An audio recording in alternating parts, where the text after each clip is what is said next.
News about the cancelled Trump-Kim summit may please somebody, but certainly not supporters for peace and tranquility on the Korean peninsula.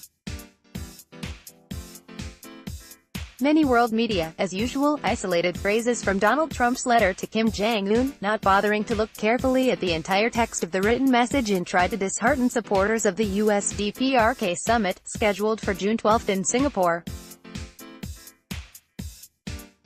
Donald Trump clearly said that, this day, the meeting will not take place. He mentioned the rigidity and even the hostility in recent days that sounded from Pyongyang, and noted the inexpediency of the meeting at the moment.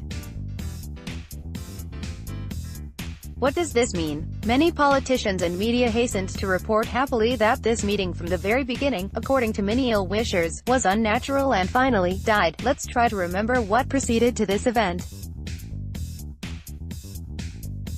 For a long time, Washington energetically presented Kim Jong-un's initiative for the summit solely as its own victory, as a result of harsh sanctions, military and political pressure, which finally frightened the DPRK leadership and forced it almost to surrender.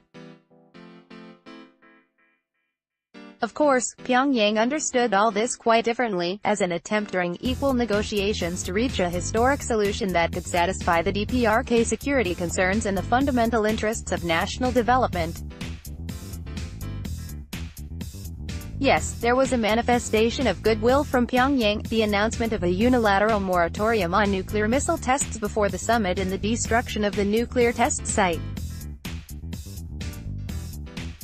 Unfortunately, many U.S. officials traditionally continue to believe that all these goodwill gestures are forced concessions from the North, and they became possible only thanks to the powerful pressure from the United States. The U.S. logic is simple and primitive: if it works, it must be continued and increased. So it is better to demand categorically that the final outcome of the talks can only be complete, verifiable, irreversible denuclearization of the DPRK, quickly and now. From the very beginning of this saga, it was difficult to imagine that this time Kim Jong-un agreed to accept the American ultimatum.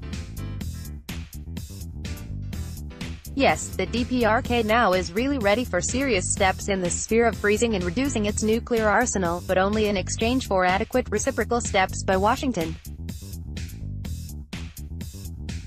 The capitulation, according to the Libyan scenario, as some influential figures in the White House consider very attractive, was not in the plans of Pyongyang from the very beginning. And what happened was to happen. DPRK, surprisingly long, almost for 2 months, demonstrated unusual restraint and complete silence.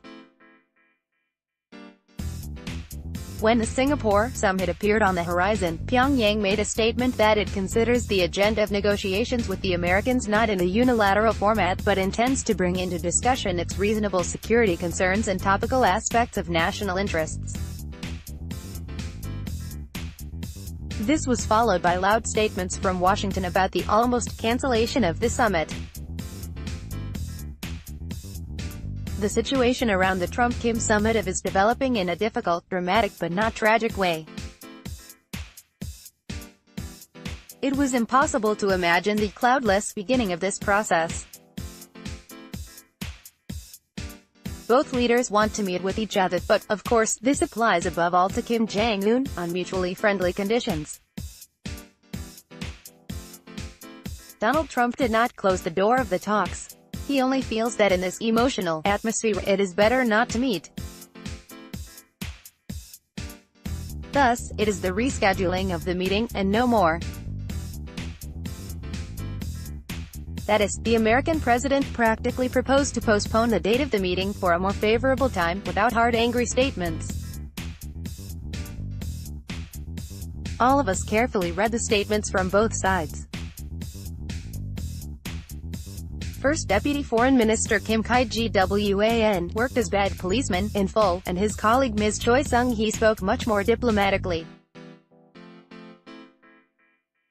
Therefore, yesterday's events are not the end of the story, but the continuation of preparations for negotiations with a more realistic view of Pyongyang's concerns, which it, after the most recent meeting of Kim Jong-un and Xi Jinping in Dalian, openly revealed.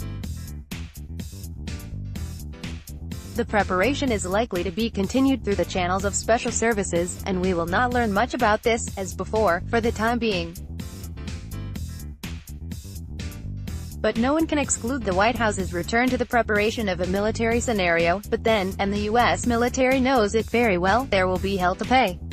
It is better to proceed from the last paragraph of the Donald Trump's letter, which looks quite conciliatory, suggesting a more serious preparation for the meeting with Kim Jong-un.